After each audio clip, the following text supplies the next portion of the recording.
This is Mr. Everton coming to you with a long-awaited video on the Renaissance. We're going to talk about what the Renaissance was. We're going to talk about what the important ideas of the Renaissance were, and then we're going to talk at some of their effects.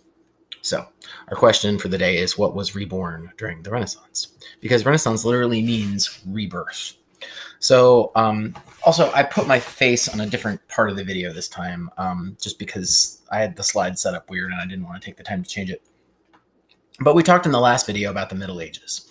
So like 1,000 years ago, before the Renaissance, Europe was doing really well, and they had lots of knowledge and learning and science and literature happening in ancient Greece and ancient Rome.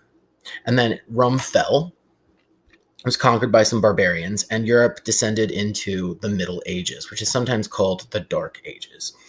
And during that time period, the Catholic Church was the most important thing going on in Europe.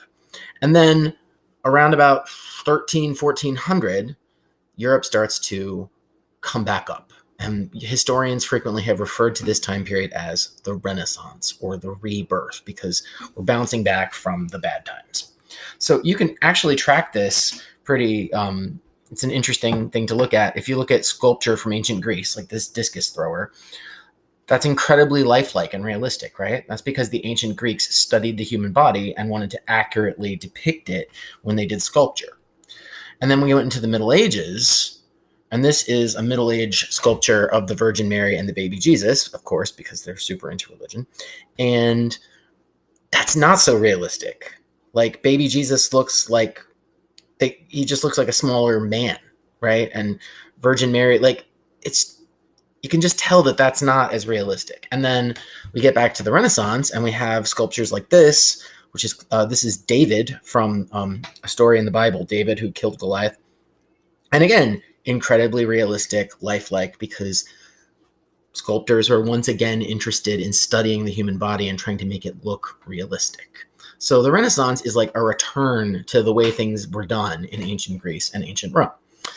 As I said, it means rebirth, and it's a rebirth of classical knowledge. When you hear the word classical, that means like from the olden times, like ancient Greece and ancient Rome started something that a lot of people wanted to copy.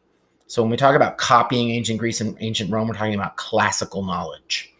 And many historians have tried to argue that the Renaissance is the beginning of the modern world. It's the beginning of modern Europe.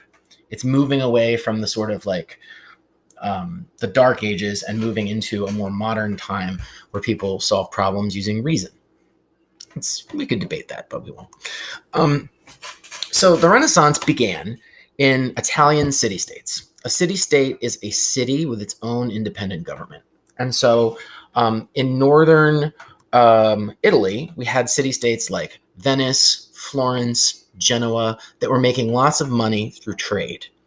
And the money that was coming into those city-states made the people who lived there incredibly wealthy, and started to pay for scholarship, started to pay for people to like study ancient texts, and also started to pay for art. And then eventually, over time, the Renaissance spread to other parts of Europe, specifically Northern Europe. What are the important ideas of the Renaissance? And you got to write down more than just these two words, okay? If all you do is write down these two words, you're doing it wrong. Humanism. Humanism is focusing on humans. It's like focusing on individuals, right? It's like the idea that like what people do is important. In the Middle Ages, people weren't worried about individuals at all. They were focused on religion. And they were not focused on like what individual people thought and felt and how they experienced the world. So humanism is all about individuals. And secularism. Secularism means something outside the church, something that's not religious, right? Okay, so humanism, focusing on individuals, secularism, not religious. So what are some of the effects of these Renaissance ideas? Well, we got art, in the form of David, the sculpture David by Michelangelo, which you can see on the right. David is a character from the Bible, but he's done in an incredibly lifelike way that relies on knowledge of, ancient Greek sculpture and knowledge of the human body. So it's it's not secular, but it is humanist for sure. And then Leonardo da Vinci painted this very famous painting, the Mona Lisa. And this is a woman who is not a religious figure at all. This is just a lady who he thought was like, worth painting. So he painted her. And if you look in the background, you can also see that there's a lot of like natural landscape that he included.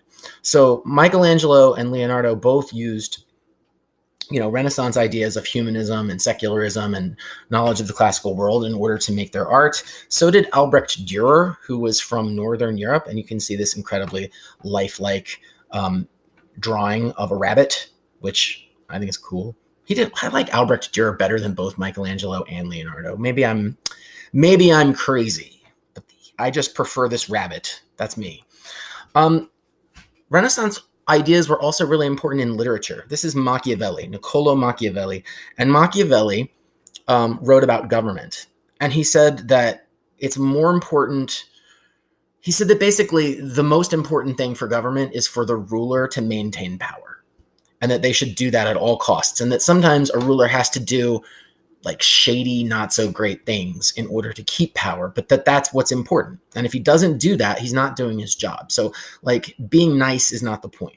The point for Machiavelli is that you have to like do whatever you need to do to make sure that the government has power and is able to solve problems, which is not like a super Christian idea, is it? I mean, the idea that like being a good person comes second to maintaining your own power, it's not a very Christian idea. Another important Renaissance literary figure is this guy, Erasmus. And Erasmus was from Northern Europe, from Flanders, I want to say. I could be wrong about that. But he wrote books that were very critical of the Catholic Church and tried to satirize the Catholic Church, which means like poke fun at it in an attempt to get it to do things differently. So both Machiavelli and Erasmus were both, they were applying the ideas of humanism and secularism in order to put out ideas that maybe were like not super in line with what the Roman Catholic Church had been teaching. So I think this is a pretty short video. Good job, me. I want you to summarize what was reborn during the Renaissance in 3 to 4 complete sentences. Thank you for watching. Sorry the video was late. I'll try to do better.